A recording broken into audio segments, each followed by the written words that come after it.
नमस्कार, आप देख रहे हैं एटीएन लाइव और मैं हूं चंदन। जिस तरीके से सीवान के जेपी चौक पर नगर परिषद के कार्यपालक पदाधिकारी के खिलाफ और जो एनजीओ को टेंडर दिया गया है उसके विरोध में तमाम पार्षद और चेयरमैन बैठे हुए थे, उनके विरोध में और जमकर वहां पर प्रदर्शन किए गए।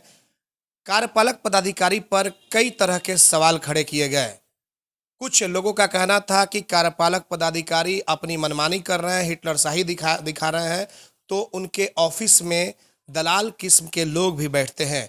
और इस मामले पर जीवन जादव से भी बातचीत की गई। उनका कहना था कि 90 लाख रुपए दे करके कार्यपालक पदाधिकारी मनीष कुमार सीवान में पोस्टिंग लिए हैं। अब इस पूरे मामले पे हम बातचीत करने के लिए यहाँ पे पहुंचे हुए हैं प्रिंस उपाध्याय और इनकी पत्नी वार्ड पार्षद भी है। इनसे ही हम जान लेते हैं कि आखिर ये क्या कुछ करना चाहते हैं। जो जीवन जादव ने आरोप लगाया है 90 लाख रुपए दे करके कार्यपालक पदाधिकारी सिवान में पोस्टिंग लिए हैं, तो जो व्यक्ति 90 लाख रुपए अगर दे करके आएगा तो क्या वो सिवान का विकास करेगा या फिर उस रुपए को पहले वो निकालेगा? देखिए, पहले आपके चैनल के माध्यम से आपके सभी दर्शकों को मेरा प्रणाम। ये जो 90 लाख रुपए का आरोप लगाया, ये तो बहुत बड़ा आरोप लगाए हैं। इस सरकार में यानी इसके विभाग के मंत्री तेजस्वी जी हैं, यानी ये सीधे सीधे तेजस्वी जी पर आरोप लगा रहे हैं कि तेजस्वी जी आज के डेट में भी वो पैसा लेकर पोस्टिंग करते हैं। या तो उनको वो पैसा लिए होंगे या नहीं तो उनके सचिव पैसा लिए होंगे, कोई ना कोई पैसा लिया है तभी तो पोस्टिंग हुआ है। 90 लाख रुपए बहुत बड़ी राशि होती है, तो ये डायरेक्ट तेजस्वी जी पे आरोप है कि तेजस्वी जी आज के भी डेट में पैसा लेकर पोस्टिंग करते हैं। प्रिंस जी, आखिर मामला क्या है? ये जो ड्रामा चल रहा है, हाई वोल्टेज ड्रामा, हम लोगों ने भी नहीं देखा था कि लगभग 20-25 वर्षों से, हम लोग 17-18 साल से पत्रकारिता क्षेत्र में हैं, हम लोगों ने कभी नहीं देखा है कि कोई चेयरमैन इस तरीके से धरना पर बैठे और अपने ही कार्यपालक पदाधिकारी के खिलाफ। तो आखिर ये माजरा क्या है? क्या कमीशन का खेल है जिसको लेकर के यह सब हाई वोल्टेज ड्रामा चल रहा है? आप लोग ही बताएंगे क्योंकि आपकी पत्नी पार्षद है। देखिए, हम लोग इस धरना के में साथ नहीं थे। हम लोग जो एग्जीक्यूटिव का जो सिस्टम लाए हैं उसके साथ हैं हम लोग, क्योंकि जो एनजीओ को टैक्स वसूली का दिया गया है इससे आम जनता को बेनिफिट है। लोग गुमराह कर रहा है कि टैक्स ज़्यादा वसूला जाएगा, कि जिसका 1000 होगा उससे 2000 वसूला जाएगा, 2500 वसूला जाएगा। यही लोगों का कहना है। टैक्स 1 रुपया भी नहीं बढ़ा है। मान लीजिए टैक्स हमारे घर का 100 रुपया है तो 100 रुपये टैक्स लगेगा कहीं। और अगर टैक्स बढ़ाना होता है उसके लिए बोर्ड क्लियर करता है कि आपको टैक्स बढ़ाना है, टैक्स ज़्यादा वसूलना है। अब ये लोग आरोप लगा रहा है कि टेंडर क्यों हुआ, तो गौर करिएगा। अप्रैल में आपको बोर्ड का बैठक हुआ 26/4/23 को, 26/4/23 को बोर्ड का बैठक हुआ। अगर सभी पार्षद लोग उसमें सहमति दिया तभी ये टेंडर के लिए गया। तो इस बीच में उनको या तो उसी बीच में धरना प्रदर्शन करना चाहिए। अगर वो रद्द नहीं करते हैं तो बोर्ड का बैठक खत्म हुआ, उसके बाद से 28/6 को डेट इशू हो गया आपको आरएफपी का, 6ठा महीना में। तो अगर आरएफपी का हुआ तो उस समय ही आ जाना चाहिए धरना पर। उस समय विरोध नहीं किया, कोई नहीं विरोध किया। फिर 24/6 को टेंडर अपलोड हो गया, उसके पेपर में पब्लिश हो गया, उसके बाद भी कोई नोटिस नहीं किया, कोई कुछ नहीं किया। फिर 1/7 को लास्ट बिड का डेट था, उस दिन लास्ट डेट के दिन टेंडर लोग अपलोड कर दिए, उसमें भी कोई विरोध नहीं किया। फिर 4/7 को डेट टेंडर ओपन हो गया। टेंडर जिसको मिलना चाहिए 4/7 को टेंडर मिल गया, एग्रीमेंट हो गया। बवाल वहीं से शुरू हुआ क्या था कि इसमें कुछ 2-4 पार्षद हैं और भी लोग हैं जिन लोगों का मकसद है कि हमारे एनजीओ को मिल जाए। हम चाह रहे हैं कि मेरे एनजीओ को मिल जाए, ये चाह रहे हैं कि एनजीओ को मिल जाए। और सिस्टम है कि टेंडर में जिसको अब टेंडर जेम के थ्रू हो रहा है, कंपनी जेम के थ्रू जो टेंडर होता है गलत टेंडर नहीं होता है। जिसका रेट अच्छा रहेगा, जो सुविधा देगा उसको टेंडर मिलेगा। तो टेंडर मिल गया, एग्रीमेंट हो गया, उसके बाद ये लोग विरोध शुरू किया क्योंकि इनका मनमानी टेंडर में नहीं चला। तो पहले होता था क्या कि वार्ड कमिश्नर लोग जीतता था और उसी में से एक को चेयरमैन चुना जाता था। तो अभी किस कंपनी को दिया गया है? कौन सी एनजीओ है? कहाँ की एनजीओ है? एक सेकंड आपको हम बता रहे हैं। ये एनजीओ पटना की एनजीओ है और एनजीओ का नाम है sparrow software private limited company. इस एनजीओ को मिला है। कौन है इसके प्रोप्राइटर? अब प्रोप्राइटर हमको जानकारी नहीं है कि कौन है। लेकिन इस एनजीओ को मिला है कि ये आपको सर्वे करना है शहर का और टैक्स वसूली करना है। इसमें सबसे बड़ा खेल टैक्स वसूली में क्या होता है, हमारे पास एक रसीद मेरा ही पड़ा। तो टेंडर के लिए सिर्फ यही एनजीओ आए हुए थे या फिर और लोगों ने भी डाला? इसमें 5 कंपनी ने टेंडर भाग लिया था। हमने आपको बताया कि कुछ पार्षदों का ग्रुप है, कुछ लोगों का बोलिए हम ही चाह रहे हैं कि मेरे कंपनी को मिल जाए, मेरे कंपनी को नहीं मिला, ये लगे हैं कि मेरे कंपनी को मिल जाए, कंपनी को कोई और लेके चला गया। तो मसला ये है कि दूसरे कंपनी को मिल गया है तो हम डायरेक्ट खुल के बोल नहीं ना सकते, ये लोग विरोध कर रहे हैं। लेकिन एक और बड़ा आरोप है कि कार्यपालक पदाधिकारी 20 लाख रुपए लेकर के और इस टेंडर को दिलवाए हैं, अपने लोगों को दिलवाए हैं। जब 20 लाख रुपए, अब इतना तो हम नहीं जानते हैं, लेकिन अगर 20 लाख रुपए कोई कंपनी क्यों देगी किसी को टेंडर लेने के लिए? इसमें जो 20 लाख रुपए अगर दे देते हैं कोई भी एनजीओ, तो इसमें तो एनजीओ को टेंडर पैसा वसूल के नगर परिषद को देना है, तो उसको बेनिफिट होगा। और उसमें नियम है, आपको 1 करोड़ कुछ रुपया आप वसूल कर जमा करेंगे 1 साल में, तो आपको उसका 9.95% मिलेगा। और वैसे तो 4% तो हो रहा था। हाँ, तो 4% में देखिए बहुत बड़ा खेल 4% में, उसको भी आपको समझना होगा।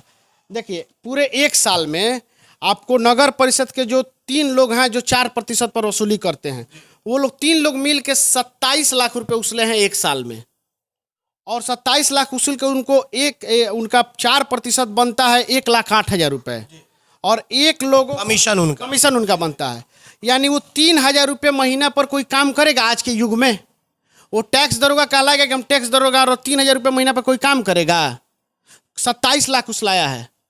आखिर इसमें खेल क्या होता था इसमें ये, मान लीजिए हमारे वार्ड में आपको होटल हो गया, रेस्टोरेंट हो गया, हॉस्पिटल हो गया, जिसका टैक्स हुआ साल का 1 लाख रुपए एन एवरेज, एक बता रहे हैं, मैंने बीच का बात बता रहे हैं। उस 1 लाख में हम उसके टैक्स दरोगा उसके यहाँ गए, बोले कि आपका 1 लाख बन रहा है तो ना कुछ कम कर दीजिए। तो हुआ कि ठीक है, आप एक काम कीजिए, आप 25,000 का रसीद कटवा दीजिए, आप 25,000 ऊपर से दे दीजिए। तो 25,000 वो उसील लेते थे। और जब वार्ड पार्षद लोग को जानकारी होता था, कौन वसूलता था? टैक्स दरोगा। और इसमें कुछ पार्षद भी मिले हुए थे जो 25,000 में टैक्स कम करवा दिया, 25,000 में 10,000 वो लेते थे और 15,000 रुपये नगर परिषद को कमीशन चला जाता। नहीं तो कोई भी 3,000 रुपया में महीने पे 3,000 पे कोई काम नहीं करेगा। इस तरह के मामले सीवान से आए हुए हैं आप लोगों के पास? अब अच्छा, तो इसमें बेचैनी कहाँ से है लोगों का कि अब ये जो कंपनी आई है, कंपनी क्या करेगी? मान लीजिए मेरा ही घर है, तो हम अभी 1 फ्लोर बनाए थे, 1 फ्लोर का हमारा 100 रुपया हम दे रहे हैं, तो हमारा जब 4 फ्लोर बन गए तो हमको तो 400 ना देना चाहिए। और ये जब पैसा जाएगा तो नगर का विकास होगा ना। तो इन लोग को इसमें दिक्कत कहाँ से है? दिक्कत ये है कि जो होटल और रेस्टोरेंट से इन लोगों का पैसा अलग से आता था वो बंद हो गया। और अब एक मामला है, जैसे ये रसीद है आपको, ये आपको 4 भाई का है, जवाहर प्रसाद, हरिलाल प्रसाद, मदन प्रसाद, विजय प्रसाद, मोहन प्रसाद। 4 भाइयों को टैक्स बनता है 3173 रुपये। इस 3173 रुपये में एक भाई कह रहा है कि हम नहीं देंगे, तो ये 4 जगह अगर अलग अलग डिवाइडेशन हो जाएगा तो इनको अपना ही ना शेयर देना पड़ेगा, एक भाई अकेले क्यों दे? तो उसके लिए ये लोग जाता था तो नगर परिषद में उनके लिए स्टाफ लेते थे 2,000, 2,500 इस काम के लिए, और एनजीओ इसको फ्री में करेगी, और एनजीओ वो उतना ही पैसा लेगी जितना का रसीद काटेगी। यहाँ हमारे मोहल्ले से कोई महिला जाती थी तो 50 रुपये इधर से रिक्शा भाड़ा देती थी और 50 रुपये उधर से, 100 रुपया लगता था। और वहाँ जाने पर पता चलता था कि टैक्स दरोगा साहब आज अइबे नहीं किए। आखिर ये जो इतने सारे भारी संख्या में जो पार्षद बैठे हुए थे, चेयरमैन भी बैठी हुई थी, तो क्या वो लोग गलत है? एकदम गलत है। उसमें देखिए कुछ नए पार्षद जो हैं जिनको कुछ जानकारी नहीं है, हमको भी कुछ जानकारी नहीं, लेकिन धीरे धीरे समझ में, हम भी उन लोग के ही साथ में थे, लेकिन देखे कि ये लोग बेचने का काम करता है। क्योंकि पहले होता था कि चेयरमैन लोग बनता था तो वार्ड कमिश्नर जो जीतते थे वो चेयरमैन बनते थे। वो वार्ड कमिश्नर चेयरमैन बनने के लिए एक वार्ड पार्षद को 5-5 लाख 6-6 लाख रुपये देता था लोग, उसके बाद वो चेयरमैन बनता था। तो फिर वही वार्ड पार्षद उस चेयरमैन के खिलाफ आवाज़ नहीं उठाते थे, और वो चेयरमैन आराम से 2.5 साल तक स्कूटी से सेटिंग करता था और अपना पैसा उतारता था, और कोई वार्ड कमिश्नर विरोध भी नहीं करता था। अभी क्या है कि ना वार्ड कमिश्नर को 1 रुपया मिला है और ना चेयरमैन को मिल रहा है, तब ये लोग बौखलाहट में है कि कैसे हम नगर परिषद को लूटें। और इसमें जो कुछ लोग हैं जो अपने को ईमानदार बनते हैं, वही सबसे बड़े नगर परिषद के चोर हैं। जो आज हम इस नगर परिषद में गए, हमको जानकारी हुआ है जितना वहाँ लूट खसोट है, हमको लगता है कि शायद ही किसी विभाग में इतना लूट खसोट होगा। मतलब कि आज भी लूट खसोट है, आज भी भ्रष्टाचार चल रहा है नगर परिषद में। एकदम। आपको एक दुकान का TRDA लाइसेंस की कौन सा लाइसेंस बोला जाता है, उसका 3 रेट है, 1,000, 1,500, 2,500। आप रसीद कटवाने उसका जाइएगा तो उसका 5,000 रुपया लिया जाता है, और 2,500, किसी का 1,000 1500 का रसीद नहीं कटता है। तो इसके खिलाफ आप लोग आवाज क्यों नहीं उठाते? हम लोग उसीलिए ना एनजीओ हुआ है, तो सभी लोग उस समय राय किया कि हाँ हाँ एनजीओ को दे दिया जाए। जब एनजीओ को दिला गया तब इसमें लोगों को बेचैनी पकड़ा कि अरे इसमें तो हम लोग का कमाई बंद हो जाएगा। तो उसमें कुछ लोग था कि हम अपने कंपनी को लगा देंगे और अपने कंपनी से वसूली करेंगे, तो उन कंपनी को टेंडर नहीं मिला तो वो लोग बौखला गए। तो अब क्या किया जाए, तो अब हम लोग पहले चेयरमैन के खिलाफ मोर्चा खोला था, उसके बाद अब चेयरमैन के साथ सट के उसके बाद ये लोग विरोध अब एग्जीक्यूटिव का कर रहा है, और एग्जीक्यूटिव कह रहा है कि हम 1 रुपया किसी को कमीशन नहीं देंगे, काम हम शहर का करेंगे। अफसर 3 साल के लिए आता है, नेता को 5 साल रहना है, तो हम इस शहर को नहीं विकसित कराएंगे। अगर अफसर आया है, अगर काम करना चाहता है, अभी उसको 6 महीना आए हुआ। जी, लेकिन एक सवाल ये है कि अगर एनजीओ को काम दे दिया जाता है, जो सफाई कर्मी हैं आपके, जो परमानेंट यहाँ पे काम करते थे, उनकी तो रोजी रोटी मारी जाएगी। सफाई कर्मी का कहाँ, ये तो आपका ये ठीक है चल रहा है ना, टैक्स के जो सफाई कर्मी है, टैक्स वसूली वाले, ये लोग टैक्स वसूली वाले, तो उसमें भी टैक्स वाले भी मान लीजिए कि उसमें भी हमको लग रहा है 10 या 12 लोग हैं। उसमें 3 लोग 4% पे काम करते थे और 5 लोग आपको मंथली पर करते थे। तो वो 5 लोग हैं तो टैक्स जो माने तो उनको कहीं और यूज किया जाए, उसको मॉनिटरिंग पे रख दिया जाए, और वो जो 3 लोग हैं उन लोग को हटाया जाए, वो लोग जाए इसमें काम करें। 3000 रुपये महीना पे कौन काम कर लेगा ये बताइए ना। टैक्स दरोगा 3000 रुपया उनको मिलता है जो 4% है, लेकिन फिर भी वो तो काम कर रहे थे, उनको तो कोई आपत्ति नहीं। हाँ तो वही ना, अब हम आपको बतेबे किए कि होटल रेस्टोरेंट से उनका वसूली अच्छा खासा होता था। जो महीने का 25,000 जो टैक्स से नहीं वसूलेगा, इसमें जो एनजीओ को दिया गया है उनको। अच्छा, इतने सारे पार्षद मान लीजिए कि चाह रहे हैं कि एनजीओ को न दिया जाए, रद्द कर ले, कितने की संख्या, आप लोग कल कितने लोग नहीं गए थे धरना में? हम लोग करीब 15 लोग नहीं गए थे। 15 तो नहीं, लगभग हमें लग रहा है कि 10 या 11। नहीं 15 से ऊपर। थोड़ा सा बताइए कौन लोग कल नहीं गए थे आपको? देखिए कुछ पार्षद लोग को तो जानकारी नहीं था कि हमको क्या है। अब चोर है, चोरी हुआ है, चोरी है, किसी से पूछा जा रहा है क्या चोरी हुआ है, तो किसी को पता ही नहीं कि क्या चोरी हुआ है, वैसे गुमराह करके लोगों को ले गए। मान लीजिए आपके हिसाब से 15 लोग, 30 लोगों का तो है ना जी, कि 30 लोगों की संख्या है कि हम लोग नहीं चाहते हैं कि एनजीओ से काम कराया जाए, और कर्मचारी संघ का जो नेता हैं वो भी अपने कर्मचारियों को लेकर के उस धरना का स्वागत भी किए हैं। तो आखिर जनता के हित में जब काम करना ही है, एनजीओ से हो या फिर पहले जिस तरह से होता था उस तरीके से हो, भ्रष्टाचार न हो, तो दिक्कत कहाँ आ रही है? उसमें एनजीओ से होगा तो आपको बेनिफिट है ना, नगर परिषद को रेवेन्यू ज्यादा आएगा। लेकिन जो लोग काम कर रहे हैं उनकी तो रोजी रोटी मारी जाएगी। कहाँ उनकी रोजी रोटी मारी जा रही है? आपको 8 लोग ही ना है जो टैक्स वसूली करते हैं, तो 8 लोगों में 3 लोग तो 4% पर हैं, जो 3000 रुपया पर वहाँ काम कर रहे हैं, जो भ्रष्टाचार में संलिप्त हैं। 5 लोग हैं, उन लोगों को एनजीओ नगर परिषद मंथली देता है, तो उनको कहीं और यूज किया जाएगा, उनको इसी में काम दिया जाएगा। एनजीओ से बोला जाएगा कि हमारे यहाँ के सिवान जिला के लड़का के लोगों को रखा जाए जॉब पे, वो तो काम करेगा तो आपको सिस्टम से काम करेगा ना, वो आपसे 10 रुपये 20 रुपये एक्स्ट्रा नहीं ना लेगा। हम यहाँ पे आए हैं जनता की सुविधा के लिए ना, कि हम अपने सुविधा के लिए आए हैं कि ना कि माने जनता के लूट खसोट के पैसा आपस में बांट ले लो। और आप कह रहे हैं कि 30 लोग आप 25 लोग, मान लीजिए 40-45 वार्ड थे, हम भी तो उन लोग के साथ थे, क्यों हम उन लोगों से अलग हुए? आखिर क्या कारण है कि हम उन लोगों को छोड़ दिए? वो लोग एनजीओ का विरोध कर रहा है। आपको ये देखिए रसीद कटा है, एक यहाँ 2144 रुपये टैक्स। छोड़ने का मतलब यह है कि उन लोग का कहना है कि कुछ लोग नहीं हैं जिनको कमीशन मिल चुका है, और वो लोग जिनको कमीशन मिल गया है वो लोग एनजीओ के पक्ष में है, और हम लोग चाहते हैं कि भाई जिस तरीके से जो चल रहा था लोगों की रोजी रोटी ना मारी जाए, हम लोग उनके साथ हैं। तो जब ये लोग साथ में था तो ये टेंडर का डेट निकला था आपको 8/6 को, तो लोग कहाँ था? क्यों नहीं धरना पर गया? फिर 24/6 को क्यों नहीं धरना पर गया? 1/7 को क्यों नहीं धरना पर गया? 4/7 के बाद क्यों नहीं धरना पर गया?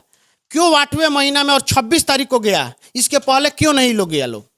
क्योंकि वो लोग लगा था कि हमारे एनजीओ को हो जाए और हमारा लूट खसोट वाला सिस्टम बन जाए, तो वो नहीं बन पाया, इसलिए लोग गया है धरना पर।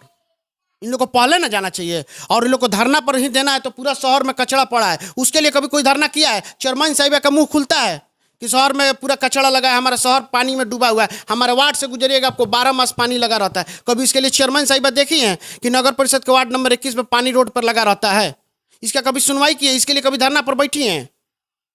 मेन है सिस्टम कमीशन का सेटिंग नहीं बैठ रहा है, इसलिए लोग बेचैन है। कोई 5% मांग रहा है, कोई 2% मांग रहा है कि चेक जितना। कुल मिला जुला करके जनता को बेवकूफ़ बनाया गया, और जिस तरीके से जो वादे किए गए ये सब कुछ झूठा है, कहीं से सुधरना नहीं जा रहा है, चारों तरफ से बस जनता पीसेगी। एकदम आपको एक चीज़ ये देखिए, 2144 रुपया लोगों का आपको टैक्स हुआ, और 1029 रुपया इस पर दंड की राशि। अगर ये हर साल टैक्स दरोगा वसूलता तो उस बेचारे को 1000 रुपये एक्स्ट्रा नहीं ना देना पड़ता।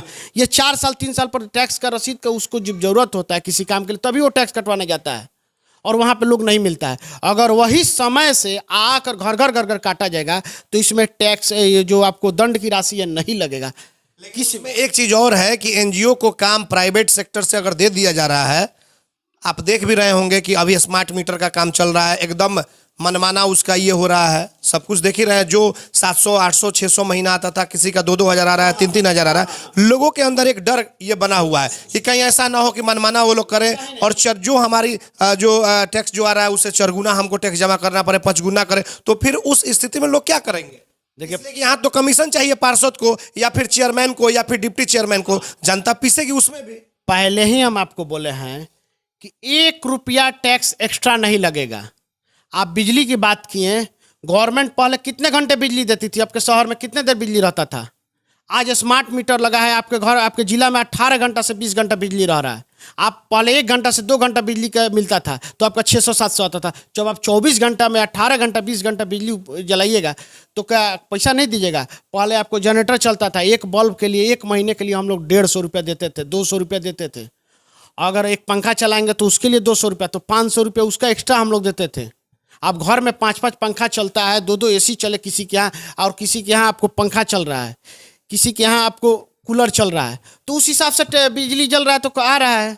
पहले तो बिजली नहीं जलता था, इतना बिजली नहीं आता। आपका कहना है कि एनजीओ को दिया गया है, ये बिल्कुल सही है, ये गलत नहीं है? एकदम सही है। इसमें लोगों को फायदा है कि लोगों को लेट फाइन नहीं देना पड़ेगा और लोगों के घर में जाके उसका रसीद कटेगा और 1 रुपया एक्स्ट्रा नगर परिषद के जो एनजीओ है नहीं वसूलेगा। अगर एक भी कहीं 1 रुपया वसूलता है, आप लिख के दीजिए एग्जीक्यूटिव साहब को और आप लिख के दीजिए डीएम साहब को। ऐसा एक भी हमारे वो वार्ड में वसूली हो रहा है, आप जाकर पता करिए। 1 रुपया किसी से लोग हमारे यहाँ आ रहे हैं, एनजीओ की वसूली शुरू हो गई। हाँ, हम अपने वार्ड में लिखित दिए कि हमारे यहाँ शुरू कराया जाए, क्योंकि हमारे यहाँ से नगर परिषद जाने में एक मोटरसाइकिल से भी आप जाइएगा तो 100 रुपये का तेल जलेगा। और अब घर घर लोग तो आके कह रहे हैं कि बाबू बहुत अच्छा काम आप करवा दिए कि अब घरे घरे आके टैक्स मांगत लो। हई जन हमने के 5 बरिस में एक ही हाली हो जाता 2000 3000, अब तो 200 में हमारा काम हो गई, 150 में काम हो गई। ये जो आरोप लग रहा है कि 90 लाख दे करके पोस्टिंग लिए और 20 लाख ले करके ये एनजीओ को, सुनिए, 20 लाख वाला नहीं, ये तो बहुत बड़ा आरोप लग रहा है। यानी तेजस्वी जी 90 लाख रुपया लेकर पोस्टिंग कर रहे हैं। यानी तेजस्वी प्रसाद इस विभाग के मंत्री हैं, तो यानी ये विभाग माने ये सिस्टम है, ये सरकार पैसे पर पोस्टिंग कर रही है। उन्हीं जो भी बोला है, या वो कहते हैं कि हमारे रिलेटिव हैं, रिश्तेदार हैं, यानी उनके रिश्तेदार लोग पैसे पर लेके जो पहले वाला समय था वही फिर शुरू हो गया इस सरकार में। वो तो ये भी बोल रहे हैं कि हम जाएंगे तेजस्वी यादव से मिलेंगे और इनके बारे में सब कुछ बताएंगे, इनको हटाने के लिए हम एकदम। अगर ये 20 लाख रुपया लिए हैं, अगर काम गलत एनजीओ करेगा तो हम खुद एग्जीक्यूटिव साहब के धरना पर हम भी अकेले बैठेंगे, हमको 20 आदमी की जरूरत नहीं है। लेकिन जब तक हमको लग रहा है कि सही काम कर रहे हैं तो हम इनके साथ हैं। आप लोग नगर परिषद में जाते हैं, बहुत पार्षदों का कहना है कि हिटलर शाही चलाते हैं, मनमाना करते हैं, यहाँ तक कि दलालों का बैठका है उनके ऑफिस में। दलाल कौन है? आप कभी कैमरा जाके घुमाइएगा। मान लीजिए हम पार्षद हैं, हम महीने में 1-2 बार जाते हैं, जो काम हुआ हम वहाँ गए मिले। दिन भर पार्षद लोग वहाँ पड़े रहता है, डायरेक्ट किसी से कमीशन नहीं मांगता। वहाँ सब लोग अपना अपना दलाल रखा हुआ है, कोई ठेकेदार को रखा है, कोई किसी को रखा है। वही लोग तो जमाड़ा क्यों ऑफिस में बैठाता है लोग, क्यों कुर्सी देता है लोग? अगर स्कूटी भी बैठाते हैं तो यानी मिली भगत उनका। अगर चेयरमैन भी दलालों को बैठाते हैं तो उनका भी मिली भगत है, अगर उपाध्यक्ष भी बैठाते हैं तो उनका भी मिली भगत है। वार्ड पार्षद के पति को छोड़ के अगर कोई जाता है तो उनको मत कुर्सी दिया जाए, वहाँ मत बैठने दिया जाए। बाकी उन लोग तीनों लोगों का चैम्बर चेक हो कि ये कौन कौन लोग हैं जो आके बैठे रहते हैं। चेयरमैन का ऑफिस, अगर चेयरमैन साहिबा नहीं रहती है तो उनके चेयरमैन का ऑफिस में कौन बैठा रहता है? पार्षद बैठे रहते हैं कि पार्षद के पति बैठे रहते हैं? अगर उप चेयरमैन नहीं रहते तो उनके चैम्बर में कौन बैठा रहता है? एग्जीक्यूटिव नहीं रहते तो उनके ऑफिस में कौन बैठा रहता है? सब दलाल बैठे रहते हैं, जो कमीशन सेट करते हैं कि एग्जीक्यूटिव से सेट हो जाए, हमारा चेयरमैन से सेट हो जाए और तीनों लोग को हम लाइनअप कर दें, उसके बाद पार्षद लोग को लाइनअप करें। लेकिन इस बार ये जो 4-5 गो ईमानदारी का चोला ओढ़े थे, इस बार इन लोग का नहीं चलेगा। जो अब तक लोगों को बुर्बक बनाते थे कि हम ईमानदार हैं, जो वही लोग आरोप लगाते। जब शुरू में इस बार कुछ हुआ नहीं तब तक एग्जीक्यूटिव पर आप आरोप लगा दिए। और इस पहले क्या होता था, पहले काम कोई होता था उसमें कमीशन ले लेता था लोग, उसके बाद जो कमीशन लेता था वही उजागर करता था बाद में कि भाई नगर परिषद में घोटाला मचा है। और वो फिर लास्ट में केस FIR होता था, फिर उनसे मोटी रकम लेकर डील करके फिर उस मामले को दबा दिया जाता था। आप नगर परिषद में अभी तक कोई घोटाला बताइए ना जो हुआ है एग्जीक्यूटिव को आए हुए, ये लोग क्यों बेचैन हो गया है? क्योंकि वो ईमानदार अफसर आया हुआ है, 3 लोगों को बेचैनी पकड़ा हुआ है। एक मामला और सामने आया है कि दाहा नदी की जलकुंभी सफाई के नाम पर 3 योजना पास शायद हो गई है या होने वाली है। आपको तो जानकारी होगा ना? हाँ। क्या है, थोड़ा सा विस्तार से बताइए। हाँ, ये आप योजना जो लिख के दिया है कि जलकुंभी सफाई हो, नाला सफाई, हम भी अपने वार्ड में लिख के दिए हैं मेरे नाला सफाई किया जाए। और सबसे पहले हमने अपने लेटर पैड पर दिया था कि कोई काम हो या ना हो, शहर के नाले की सफाई हो, तो नाले का सफाई शुरू हुआ। ये नाले का नहीं, दाहा नदी के जलकुंभी। हम हाँ जलकुंभी किसने लिख कर दिया इस योजना को लेने? इस योजना को लिख के उसका पैड जांच हो कि कौन लिख के दिया है, कौन उसका पैसा निकालना चाहता है, कौन सफाई करना चाहता है। अगर सफाई के नाम पर सही में खर्च है उसका तो उसको यूज करना चाहिए। जलकुंभी नदी अगर है दाहा नदी में, अगर उसका सफाई चाहते हैं तो खर्च हो, इसमें कौन सी गलत बात है? आपको लग रहा है कि दाहा नदी में इतनी ज्यादा जलकुंभी है कि 3 योजना चाहिए वहां सफाई करने के लिए? 3 योजना का मतलब कितना हो गया जानते हैं ना? हाँ, 22.5 लाख रुपये। 22.5 लाख रुपया, 22.5 लाख रुपया लग जाएगा दाहा नदी की जलकुंभी सफाई करने के लिए। कितना सीवान को लूटा जाएगा? और ये बताइए प्रिंस जी, 3 योजना लिखा गया, ये हमको जानकारी नहीं है, लेकिन सुनने में आया कि अच्छा एक ही योजना हो 7.5 लाख रुपया, ये कम नहीं ना होता है? 22.5 लाख रुपया 3 योजना अगर आता है जलकुंभी का, ये तो बारिश होगा ऑटोमेटिक है कि जलकुंभी निकल जाएगा। इसमें नदी की सफाई की कोई बात ही नहीं है। ये चीज आप बताइए, योजना कौन लिखता है? एग्जीक्यूटिव साहब लिखते हैं। छठ जैसे महा त्योहार आते हैं तो गंदगियों का अंबार लगा रहता है। किसी भी नेता को, किसी नगर परिषद के अधिकारी को, चेयरमैन को, डिप्टी चेयरमैन को उसकी याद नहीं आती है। और ये बारिश हो रहा है, जलकुंभी सफाई की बात आ रही है। क्या चाहते हैं? सीवान को एकदम बर्बाद करना आप लोग चाहते हैं? सुनिए, ये बड़ा अच्छा बात आप बोले कि तो जो लिखा है योजना उससे पूछना चाहिए, इस पर लोगों को बोलना चाहिए, तो इस पर कोई नहीं बोले। इस पर कल सोनू सिंह जो जिनकी मां पार्षद हैं, उन्होंने आवाज भी उठाई है। उन्होंने कहा कि जयप्रकाश गुप्ता का नाम भी लिया है, उन्होंने नाम भी ले लिया है। ये 3 योजना है, आप देखे होंगे। तो इसको जांच हो, अगर नहीं होता है सफाई तो उन पर कार्रवाई हो, उनके खिलाफ लिख के कलेक्टर को दिया जाए, एग्जीक्यूटिव को दिया जाए। अगर ये वो योजना लिख के दिया नदी में कोई जलकुंभी है भी नहीं, बारिश आता है वो तो है। देखिए कचरा तो नहीं, देखिए एक कचरा वो अलग चीज हो गया, जलकुंभी ये अलग चीज हो गया। और 22.5 लाख रुपया मायने न रखता है। देखिए 22.5 लाख रुपए नहीं, हम मैंने देखे जो योजना स्वीकृत हुआ है उसमें एक जगह लिखा है कि दाहा नदी के जलकुंभी और साफ सफाई के लिए 7.5 लाख रुपया आवंटित हुआ है। ये हम नहीं बता रहे थे, ये आपके पार्षद के जो पुत्र हैं वो लोग और कुछ पार्षद लोग भी बता रहे हैं। देखिए पार्षद लोग बता रहे हैं, हमारे वार्ड में अभी तक ये कोई योजना नहीं शुरू हो पाया, बाकी सभी लोगों का हो गया है। वार्ड में काम होना चाहिए, लेकिन ये जलकुंभी के नाम पे जो लुटाई हो रही है, वही हम बता रहे हैं। हमारे वार्ड में एक भी नाला रोड वगैरह नहीं बन रहा अभी तक, बाकी हर वार्ड में काम शुरू हो गया। और उप चेयरमैन साहिब बहुत सारे योजना है, जो वाउचर बिल है, ये सब निकाल रहा है लोग पैसा, इसको अंकुश लगा रहे हैं एग्जीक्यूटिव, इसीलिए तो लोगों को दिक्कत हो रहा है। एग्जीक्यूटिव साहब ये सब चीज रोक रहे हैं। तो भाई ये तो योजना है, वार्ड पार्षद, चेयरमैन, उप चेयरमैन का अधिकार है कि वो कार्य लिख कर दे सकते हैं। केवल एग्जीक्यूटिव को पावर है चेक काटने का। अच्छा ये बताइए कि रात को जो साफ सफाई हो रही थी, ये तो सब कुछ आपको जानकारी होगा ही, जो साफ सफाई हो रही थी कि भाई बारिश के पहले सफाई कर दिया जाए कि शहर में बरसात का जो पानी है वो ना जल जमाव ना हो, इसका बिल कितने का पास हो रहा है? जेसीबी मशीन लग रहा था, 1-2 मशीन लगी थी रात में, हमको लग रहा है 8-10 रोज 15 रोज तक काम हुआ था। देखिए इसकी हमको ज़्यादा जानकारी नहीं है।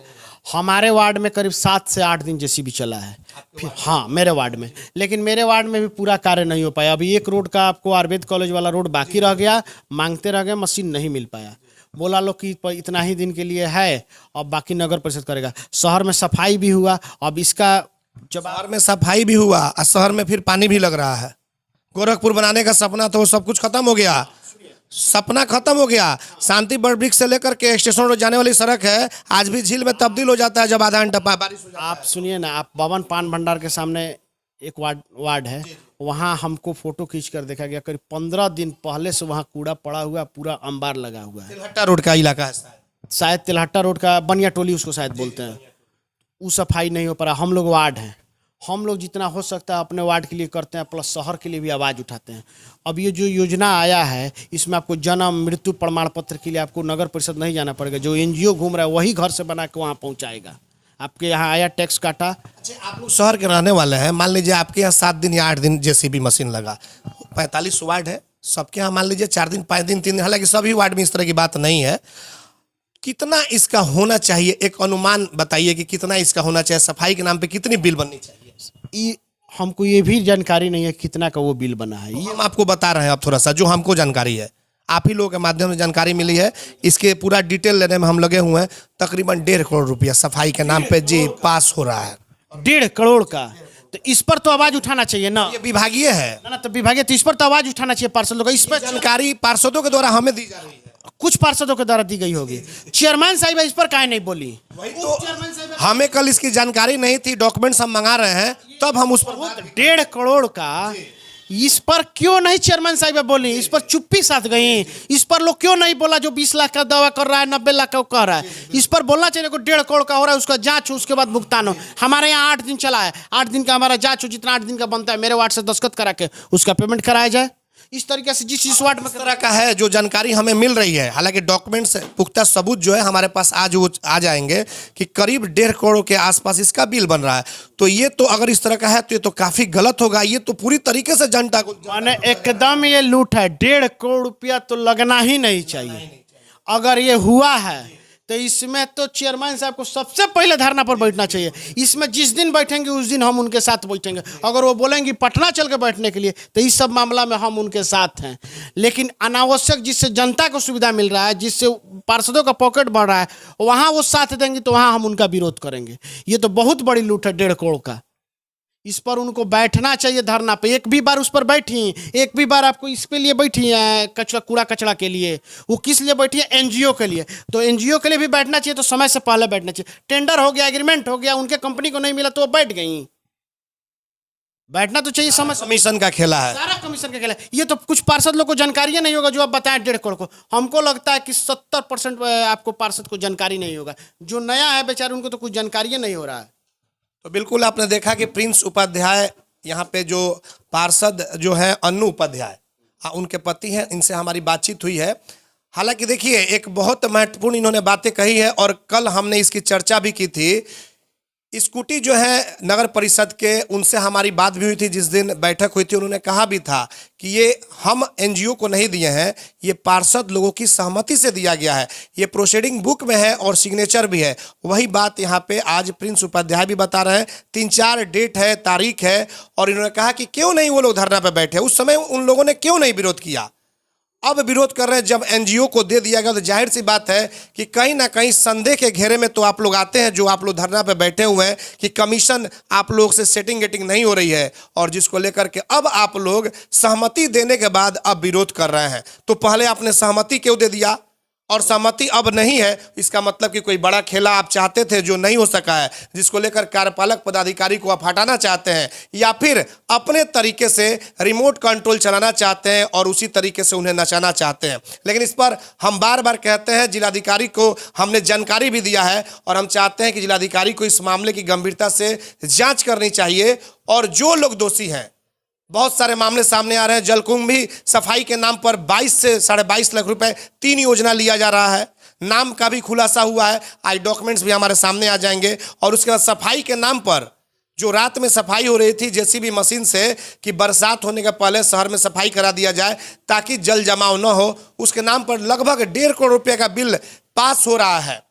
तो ये जब हाथ में सबूत आ जाएंगे तब हम उसको पुख्ता के साथ दिखाएंगे।